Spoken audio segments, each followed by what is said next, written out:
Hi artists!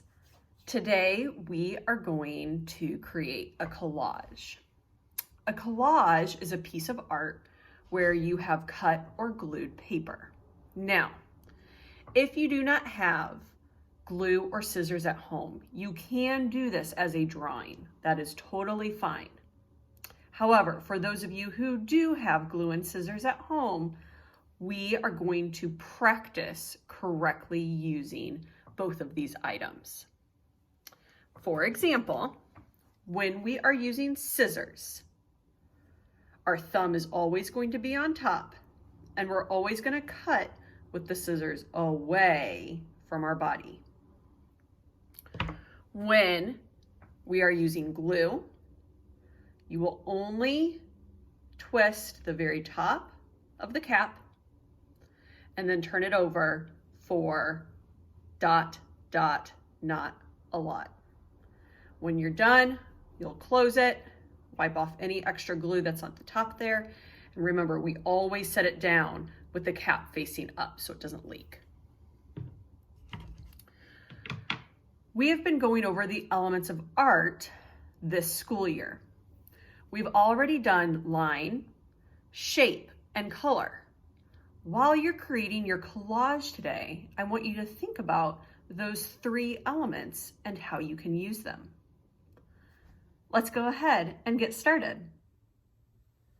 Today in my collage, I'm going to make a forest of different trees, and I'm going to cut and glue the leaves to those trees.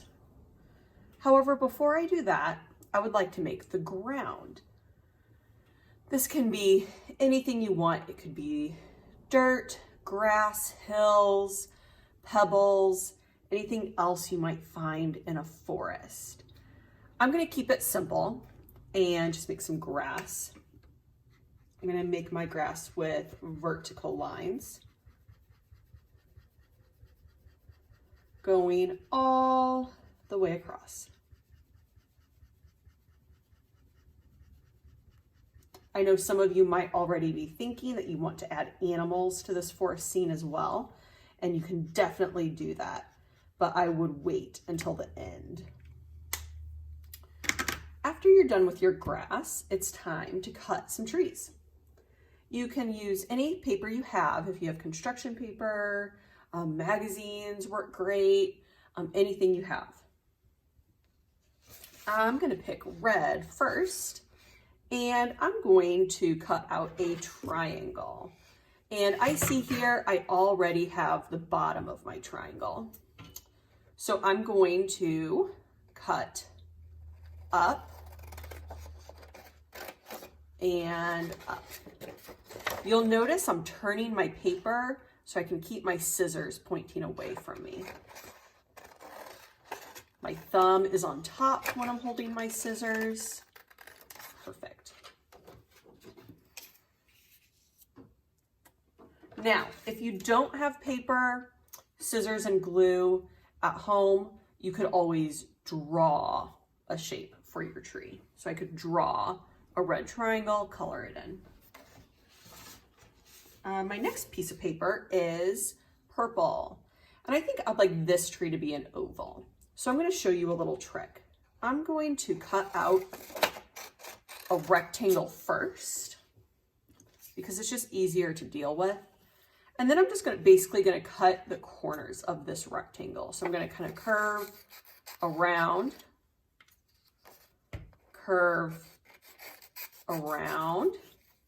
and around. Notice I'm turning my paper, not my scissors. My scissors are always pointing away.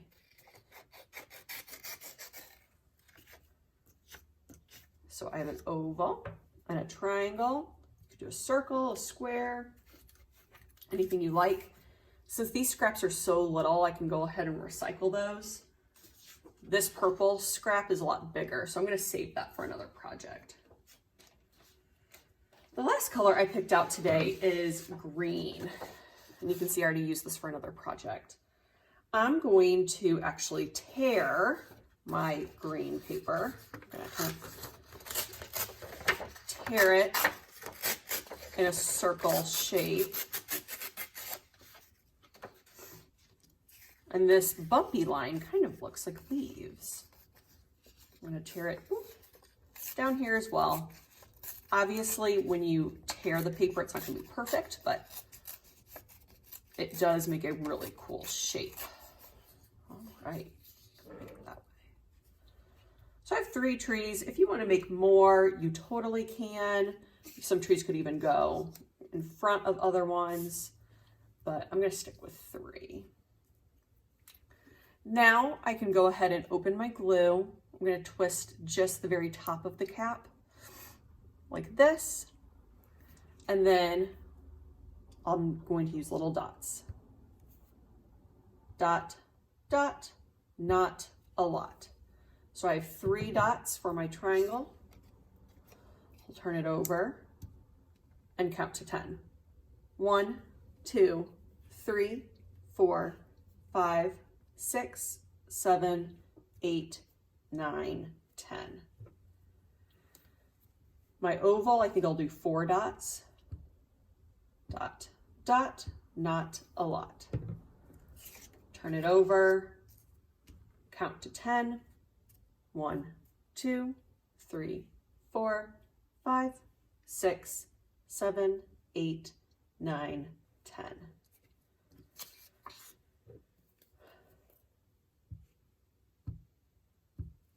Three is enough. And now that I'm done with my glue, I'll close it up, wipe any extra off the top and put it away.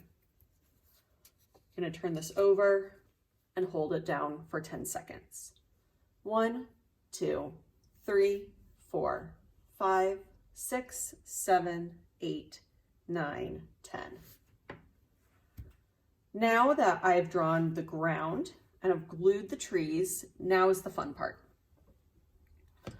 I can use markers or crayons or Sharpie to draw the tree trunks.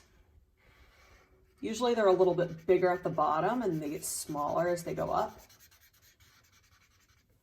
And then you can draw the branches on the tree. So I could use diagonal lines on this tree.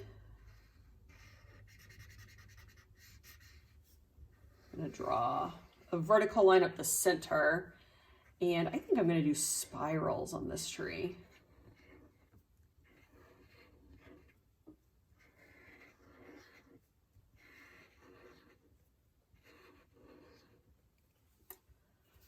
And on this tree, I'll have to think of another kind of line. Maybe on this tree I'll do horizontal.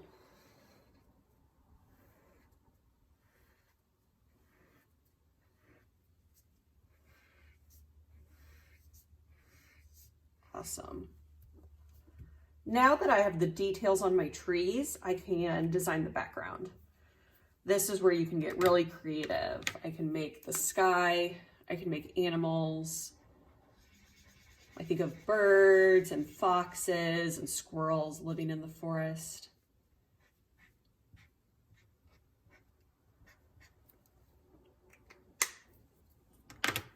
I'm going to stop here, but I know that you all will add a lot more details to fill up your background. I hope you have a lot of fun making these collage trees. I'll see you next time.